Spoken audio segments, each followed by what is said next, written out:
الاخ ولد خالي هنايا ما عنده المحل التجاري ديال الاحذيه والحوايج الملابس الجاهزه. المهم راه تبارك الله راه عنده سلعه راه قويه، راه فايته 600 مليون ولا 700 مليون. ولا حول ولا قوه الا بالله. هذه الكارثه هذه اللي وقعت الله يطلق سرها. ورا ولد خالي مسكين راه مازال حاصل تما وباه ما كاينش.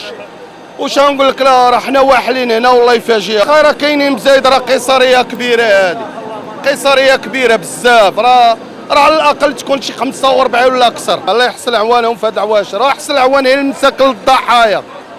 الضحايا هما كل شيء، ما السلعه يخلفها الله. الضحايا دابا حنا مصابينش بدون. انا خويا العاد جيت انايا دابا ملي سقنا الخبر جينا دابا. راه ولد خالي اللي بقى تما. انا المهم ولد خالي مازال الصغير تما حاصل، مازال ما قبضنا بالضرب. مشينا للطبيب، مشينا سولنا في الطبيب ما لقيناش. دابا راه مازال مسكين حاصل تما الله يفاجئ عليه. صافي راه الناس ضاعت في رزقها. راه كلشي تبارك الله هنا تجار ديال الحوايج الملابس راك عارف كيهزوا الفلوس اخاي. والله يفاجئ عليهم. هادشي اللي غنقول الله يفاجئ.